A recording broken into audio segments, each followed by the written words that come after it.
Shalom teman-teman, selamat malam. Eh, saya akan membawakan satu perenungan, yaitu tentang the gift of being yourself ya. Nah, sebenarnya kalau teman-teman mungkin saya sharing sedikit ya. Dari beberapa hari ini itu sebenarnya udah cukup lama ya. Saya lagi nggak stabil juga ya, dan apa namanya, sebenarnya ada kemarin juga ya, kadang-kadang istri saya bilang lagi hipomania ya. Hari ini saya ngobrol sama temen di telepon, dia bilang, kamu ngomongnya cepet banget sih katanya. Jadi sampai dia juga bilang, saya mesti konsentrasi untuk dengerin kamu gitu ya. Tapi saya kemudian telepon temen yang lain lagi, saya sambil terapi ngobrol pelan-pelan, saya coba kayak gini ngobrolnya, saya coba atur supaya saya nggak kecepetan gitu, supaya saya nggak kecepetan. Jadi saya waktu ngobrol, saya coba eh, bergumul ya, jadi sambil terapi. Intinya pada malam hari ini saya melayani dalam segala keberadaan saya, dan sebelumnya kita masuk dalam doa ya, minta anugerah Tuhan ya.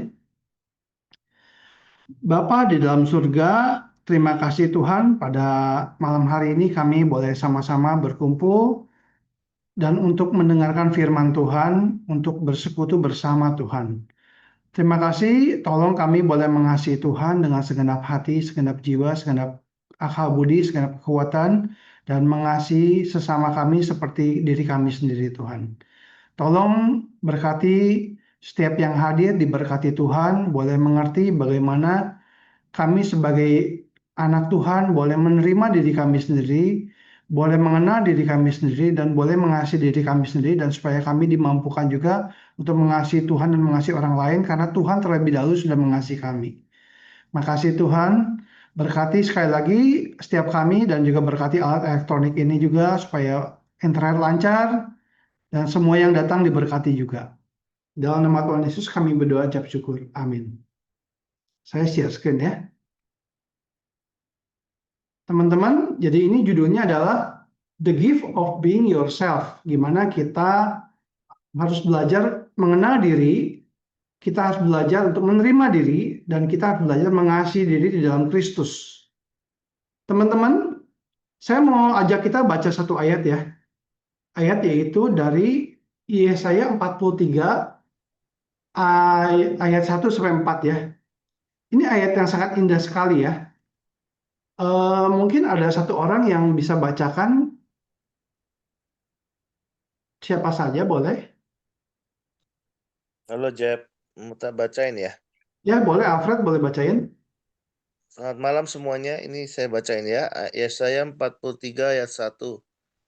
Tetapi sekarang beginilah firman Tuhan yang menciptakan engkau, hai Yakub, yang membentuk engkau, hai Israel. Janganlah takut, sebab aku telah menebus engkau.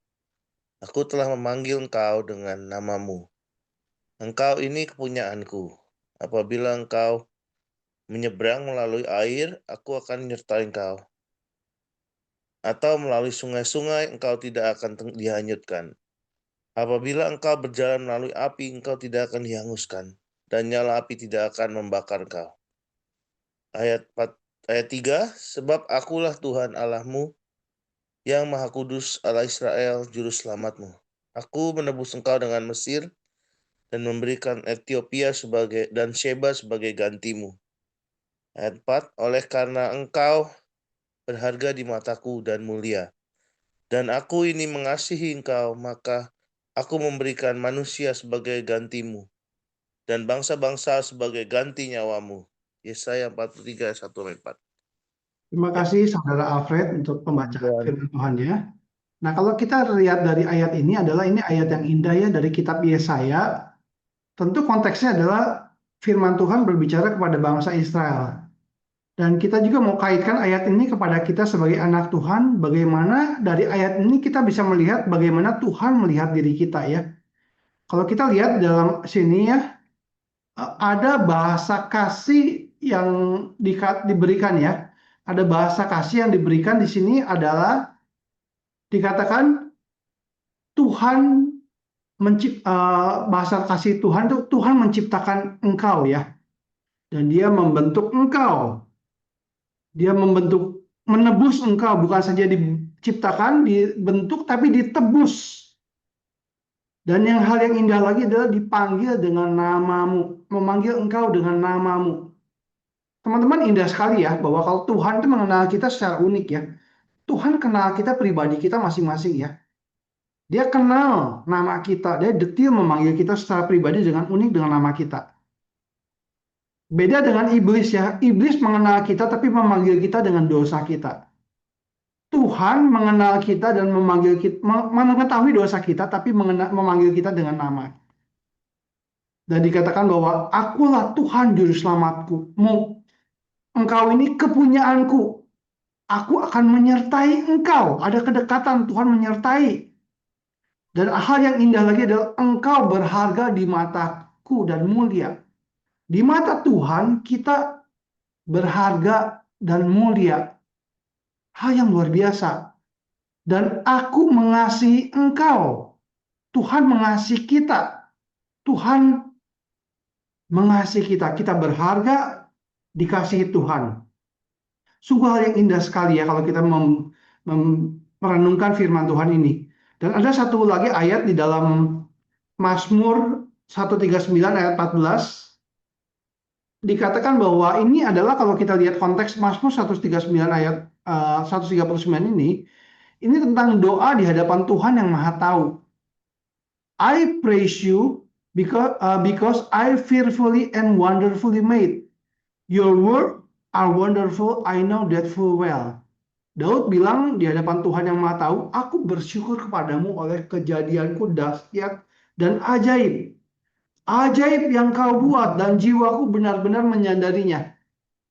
Terjemahan yang lain adalah dikatakan, aku bersyukur kepadamu karena engkau telah menciptakan aku dengan begitu menakjubkan. Semua yang engkau buat sungguh luar biasa dan aku benar-benar menyadarinya. Satu pengakuan Daud bahwa dia diciptakan dirinya dengan indah. Satu rasa syukur berterima kasih kepada Tuhan. Teman-teman di dalam Kristus Yesus, tema hari ini adalah the gift of being yourself.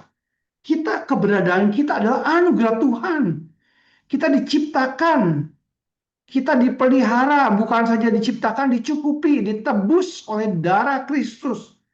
Disertai oleh Roh Kudusnya, dibuat sedemikian indah, diciptakan serupa dan segambar dengan Allah. Bahkan kita pun sebagai orang percaya ditebus dan dibentuk untuk menyerupai Tuhan.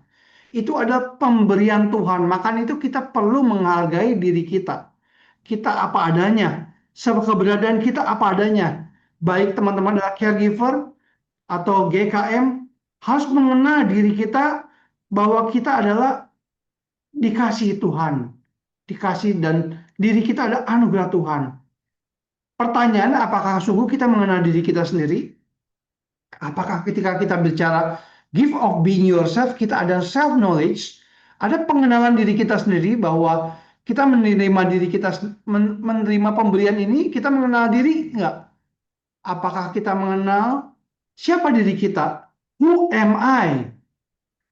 Kalau kita bilang saya Alfred, itu nama saya, gitu ya, atau saya Jeffrey itu nama saya. Kalau saya bilang saya seorang suami, itu relasi saya dengan istri saya. Kalau saya bilang saya seorang papa, itu relasi saya dengan anak saya. Kalau saya bilang tinggi badan saya 175 cm, itu tinggi badan saya ya.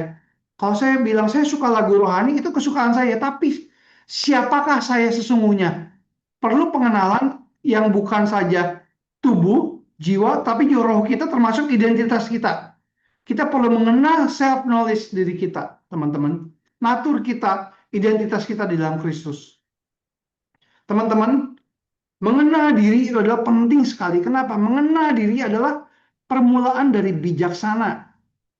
Permulaan menurut Sokrates ya, menurut Sokrates. Jadi kalau orang bisa mengenal dirinya, itu adalah satu bijaksana. Kenapa? Waktu dia mengenal diri, dia jadi tahu diri, dia bijaksana, dia nggak takabur, dia bisa lebih rendah hati, bisa lebih menempatkan diri, bisa lebih mengukur diri juga dalam banyak hal. Apakah saya tepat untuk bertindak seperti ini? Apakah saya pas nggak gitu? Dan seringkali kita kurang mengenal diri, self knowledge. Bagaimana kita mengenal diri kita?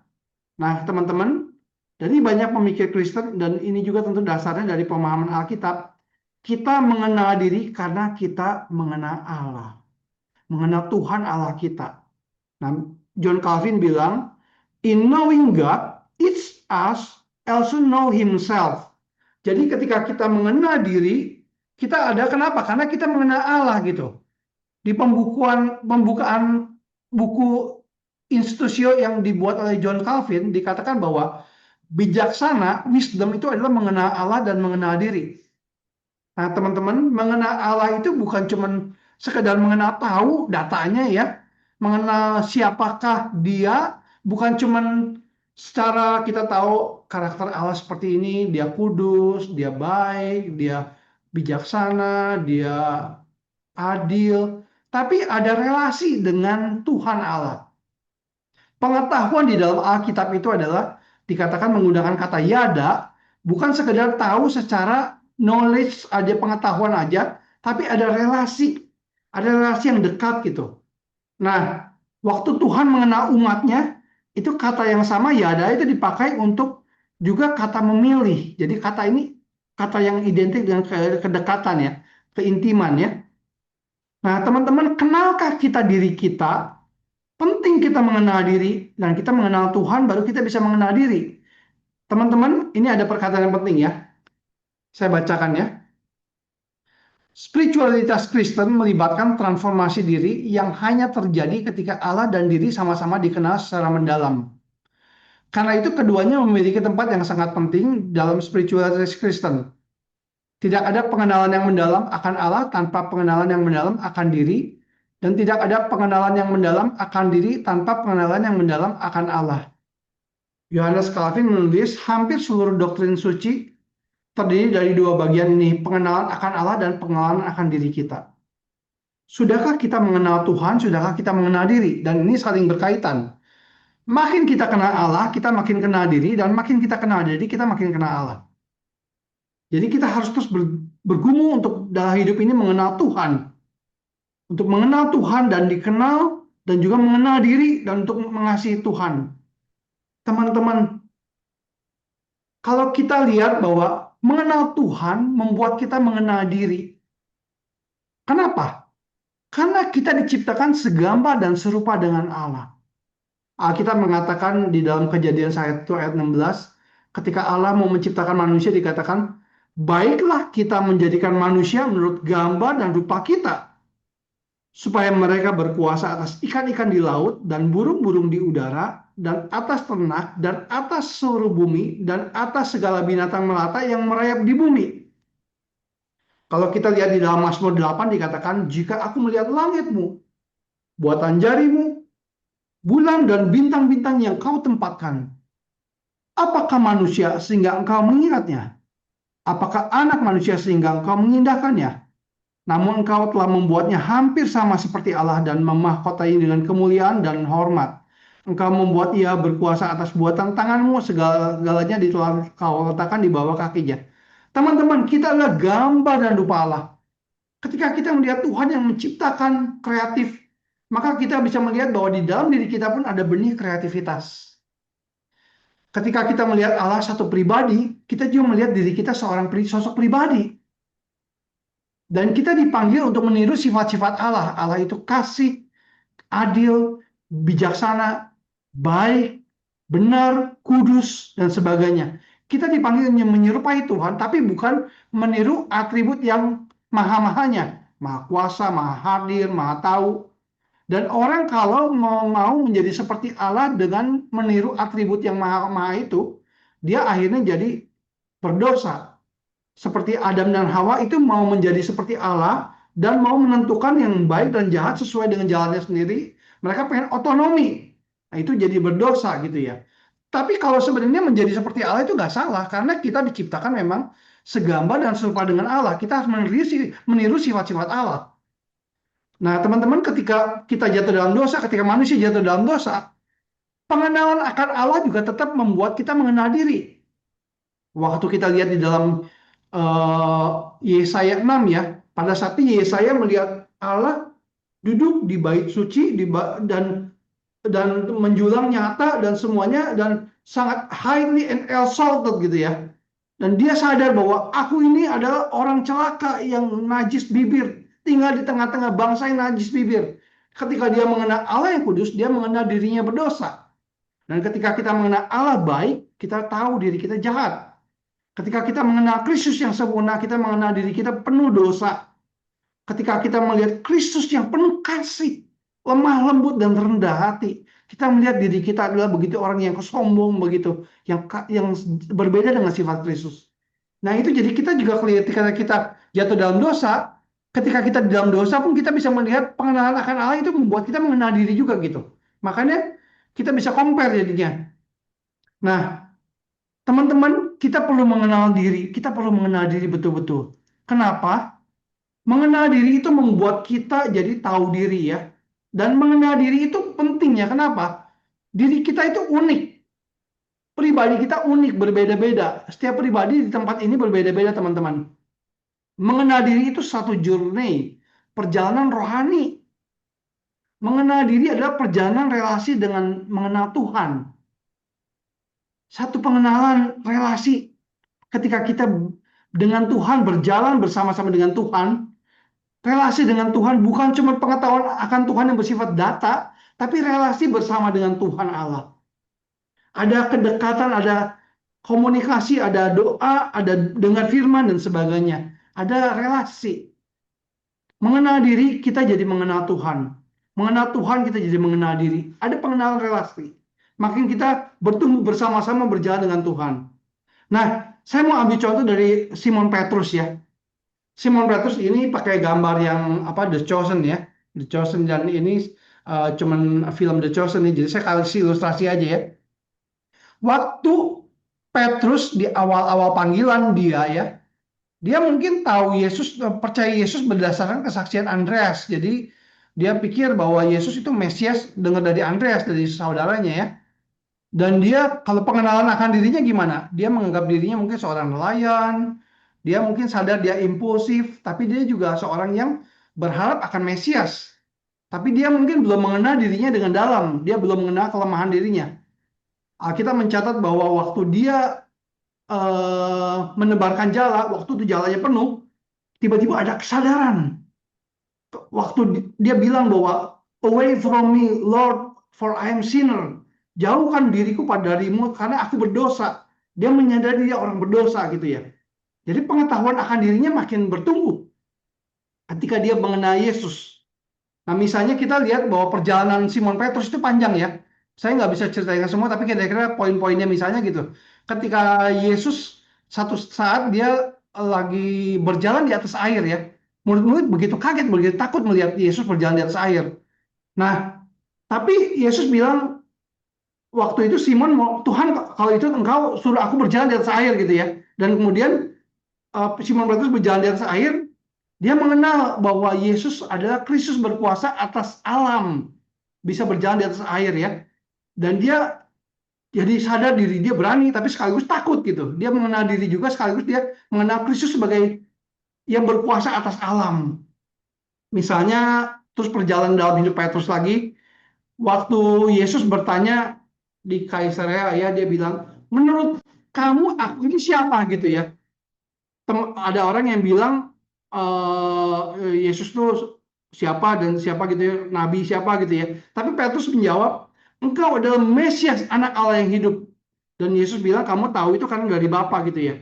Nah, terus Petrus bilang, Simon Petrus bilang, waktu Yesus mengatakan bahwa anak manusia akan menderita, dan menderita yang akan mati di kayu salib, yang akan mati, yang menderita, Petrus langsung bilang, sekali-sekali itu nggak akan terjadi pada engkau. Karena Petrus masih mengenal Yesus sebagai, mungkin dia membayangkan Mesias sebagai pembebas politik, bukan sebagai Mesias yang harus menderita. Yesus bilang, kamu berpikir menurut pikiran manusia, bukan menurut Allah. Kamu batu sandungan. Nyala iblis gitu. Dikatakan Yesus malah begitu ya. Nah, jadi Petrus mengenal dirinya, ternyata dia ada salah juga mengenal Kristus. Dan dia ditegur gitu ya. Kemudian waktu perjalanan Petrus, terus kita lihat pergumulan Petrus terus ya. Kita melihat bahwa di perjamuan malam dan kemudian di waktu Yesus berikan nubuat bahwa Petrus akan menyangkal Yesus ya. Petrus dengan takabur bilang, nggak akan, sekalipun yang lain jatuh, nggak akan. Dia masih dibutakan oleh kesombongan dan yakin pada kekuatan diri sendiri. Dia pikir dia kuat gitu. Yesus yakinkan bahwa dia akan menyangkal, tapi Petrus bilang nggak akan gitu ya. Dan ternyata di dalam peristiwa itu nubuat Yesus terbukti benar, dan Petrus kembali mengenal dirinya, dan dia mengenal sisi terburuknya yang lemah, pengkhianat, dan dia menyesal dan benci pada dirinya sendiri. Tapi bersyukur Tuhan merestorasi dia. Waktu Yesus bangkit dan Yesus menyatakan diri, dan kemudian Yesus memberikan kasih restorasi kepada Petrus ya. Dan kalau kita lihat di bawah di dalam itu ya, kita lihat Yesus menanyakan pertanyaan 3 kali ya. Simon anak Yohanes, apakah engkau mengasihi aku? Nah ini memang ada tafsiran yang memang dalam bahasa aslinya, apakah engkau kasih agape terhadap aku? Pertamanya kan begitu kan ya. Dan kalau dalam bahasa aslinya, kemudian yang bahasa keduanya, apakah engkau philia kepada aku gitu ya. Dan akhirnya dan terakhir, apakah engkau philia kepada aku gitu ya, mengasihi dengan kasih philia. Nah itu dalam bahasa asli memang begitu, ada perubahan-perubahan kata gitu ya. Dan terus kemudian Petrus bilang, benar aku mengasihi engkau, aku mengasihi engkau gitu ya. Engkau tahu bahwa aku mengasihi engkau. Itu satu hal yang indah sekali. Kenapa?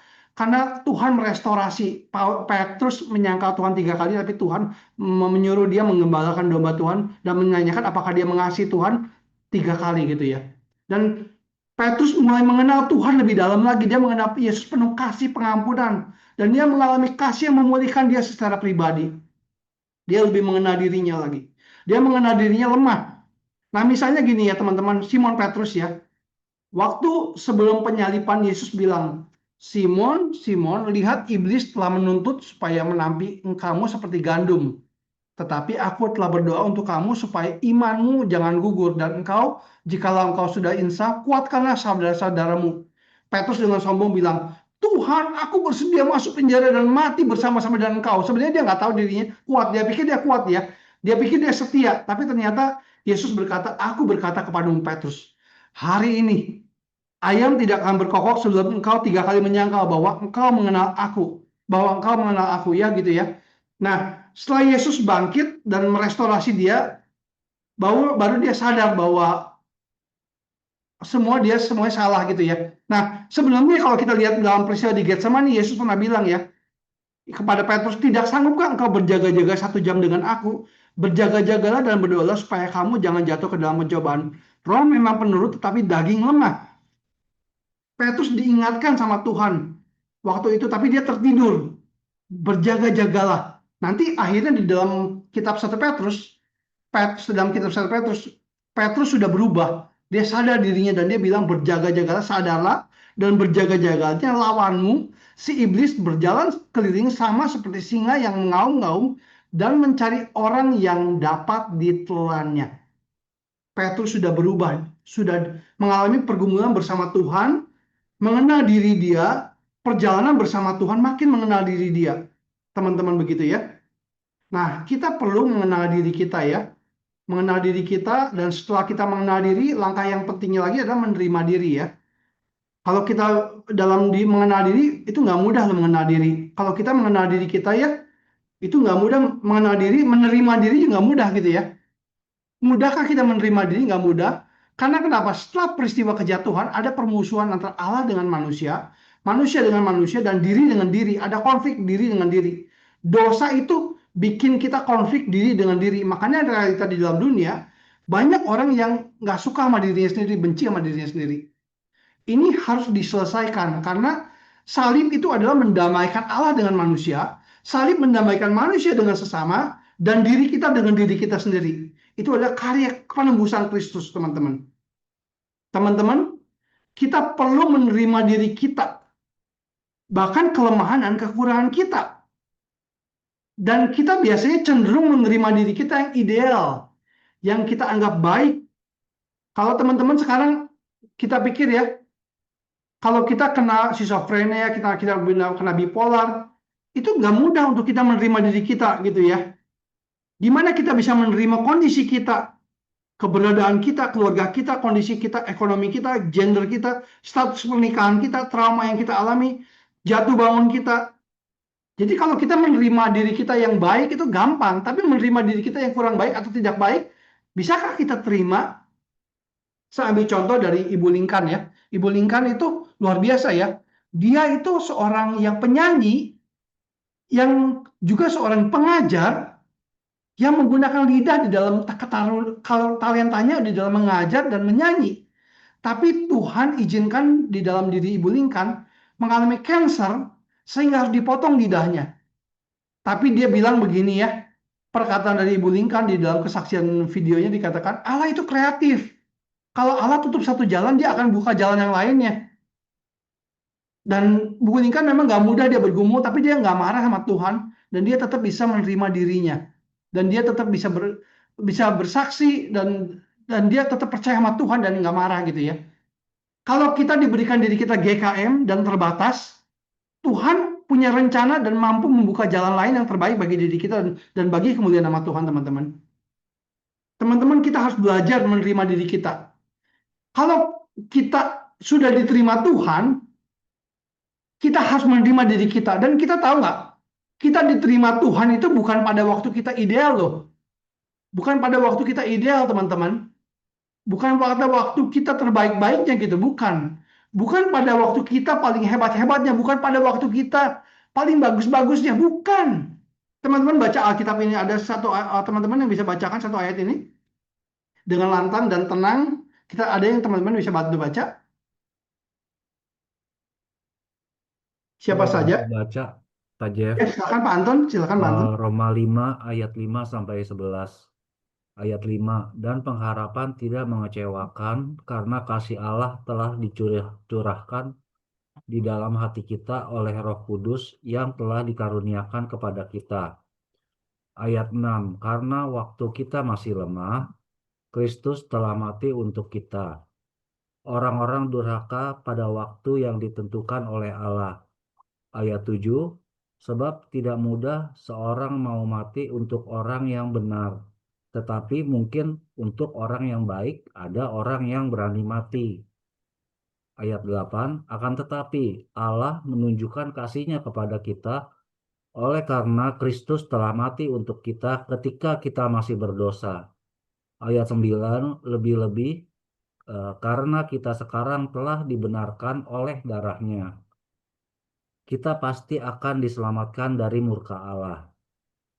Ayat 10, sebab jikalau kita ketika masih seteru diperdamaikan dengan Allah oleh kematian anaknya, lebih-lebih kita yang sekarang telah diperdamaikan pasti akan diselamatkan oleh hidupnya. Ayat 11 yang terakhir, dan bukan hanya itu saja, kita malah bermegah dalam Allah oleh Yesus Kristus Tuhan kita. Sebab oleh Dia kita telah menerima pendamaian itu. Terima kasih Pak Anton. Nah, kalau kita renungkan dari ayat ini ya, Tuhan menerima kita, mengasihi kita itu bukan ketika kita hebat, label kita lagi hebat gimana, tapi ketika kita masih lemah, ketika kita masih berdosa, ketika kita masih musuh Allah, ketika kita paling titik terburuknya, paling kita buruk-buruk, paling jelek-jeleknya, ketika kita belum menerima Kristus, Tuhan sudah mati bagi kita. Ketika kita paling dosa-dosanya, ketika kita paling jelek-jeleknya, ketika kita paling lemah, berdosa, dan musuh Allah, Tuhan mati bagi kita. Jadi Kristus menerima kita itu bukan ideal self-nya kita, tapi kondisi kita terburuk. Kalau Tuhan sudah menerima dan mati bagi kita, apa hak kita nggak menerima diri kita? Tuhan aja udah menerima dan mati bagi kita, mengasihi kita, apa hak kita nggak menerima kita? Apakah kita lebih besar dari Tuhan?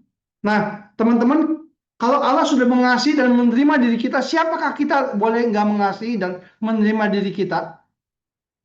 Di dalam menerima diri kita, kita mulai mencintai diri. Karena tanpa menerima diri, nggak ada transformasi diri. Kita perlu menerima diri kita. Menerima diri, mencintai diri, baru ada kemungkinan transformasi diri. Bagaimana mungkin kita bisa merubah diri kalau kita terus membenci diri kita sendiri? Kita perlu ada self-knowledge, self-acceptance, self-love. perlu ada wisdom. Apa yang kita bisa rubah, kita rubah. Yang nggak bisa kita rubah, kita terima. Seperti serenity prayer, Tuhan, berikanlah aku ketenangan untuk menerima hal-hal yang tidak dapat kuubah, keberanian untuk mengubah hal-hal yang dapat kuubah, dan kebijaksanaan untuk mengetahui perbedaannya.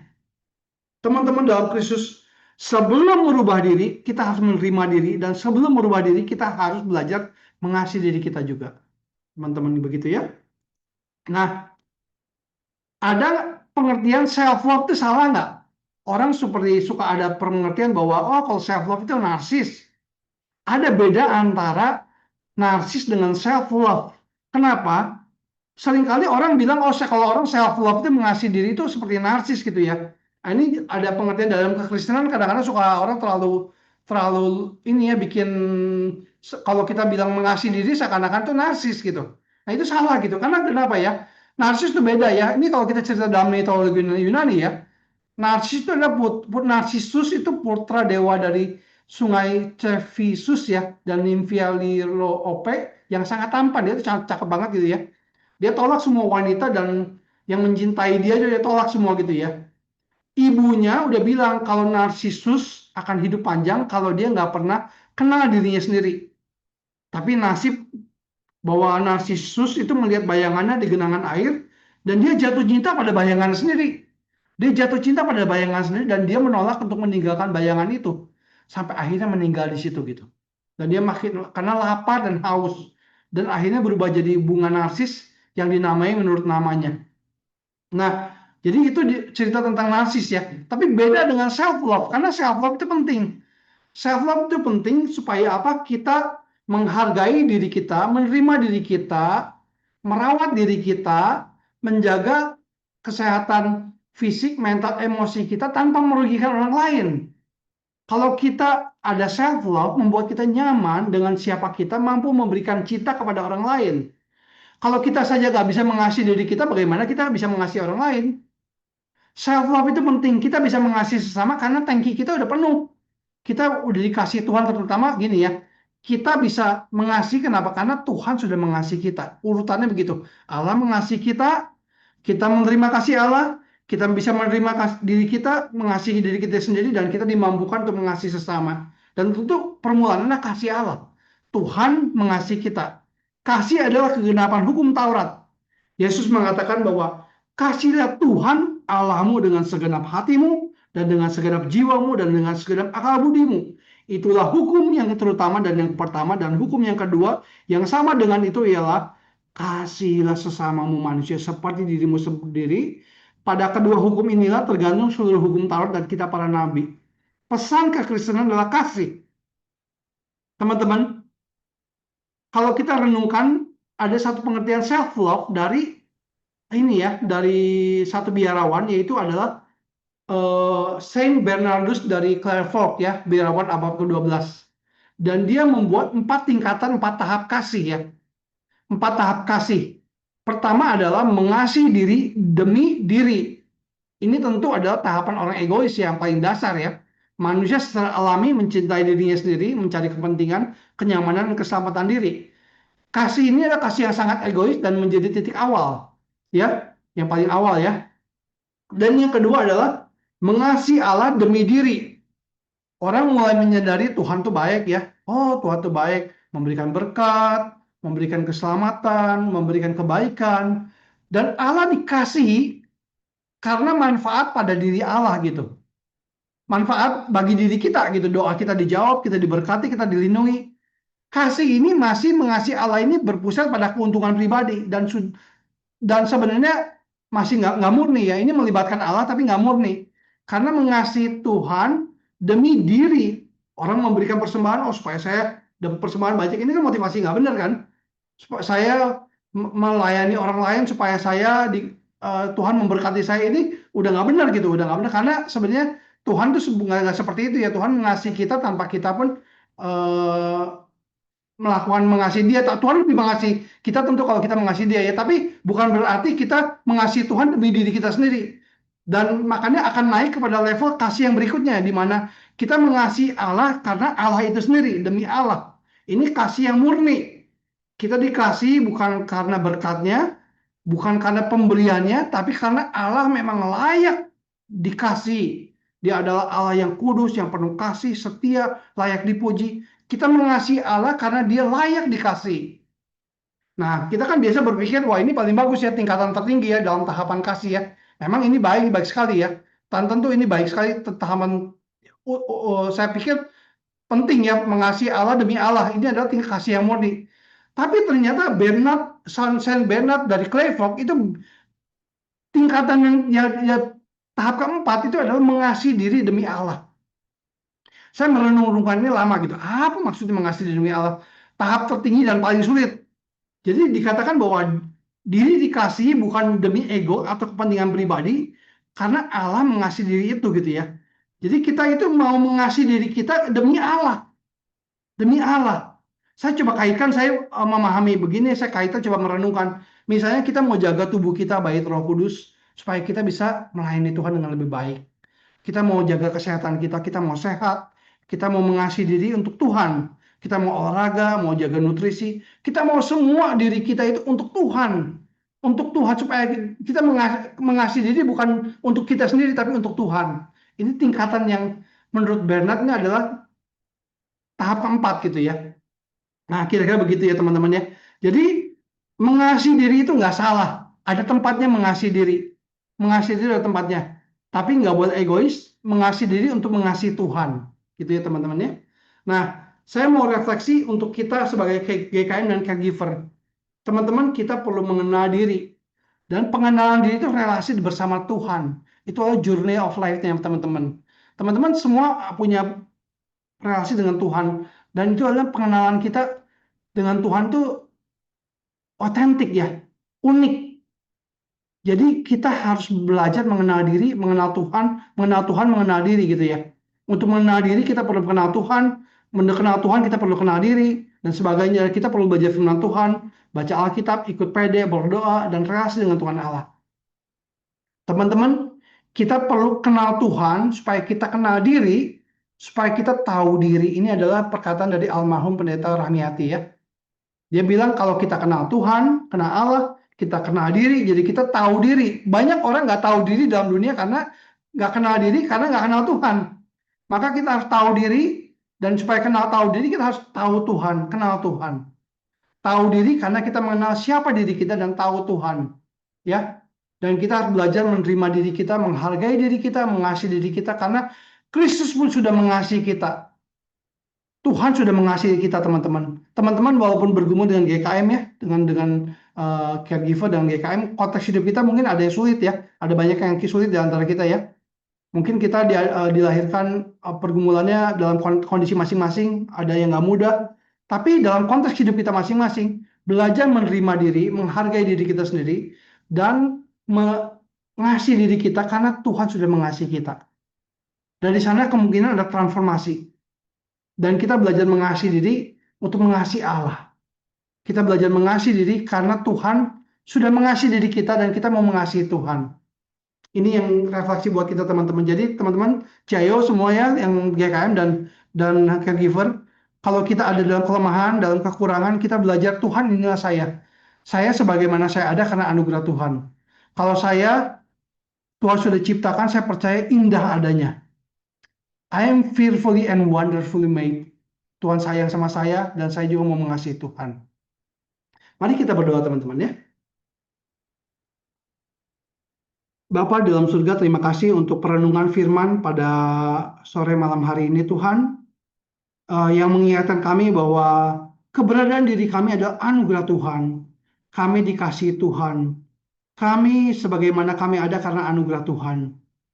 Tuhan sudah menerima kami apa adanya. Kami juga mau belajar menerima diri kami, belajar mengenal diri kami, dan mau belajar untuk mengasihi Tuhan di dalam keterbatasan kami, dan kami mau terus maju memuliakan nama Tuhan. Terima kasih Tuhan, berkati setiap GKM di tempat ini Tuhan. Pergumulan mereka masing-masing Tuhan tahu Tuhan. Kerinduan hati masing-masing mereka tahu Tuhan tahu Tuhan. Tuhan mengenal diri mereka paling dalam dan Tuhan memanggil mereka dengan nama mereka Tuhan.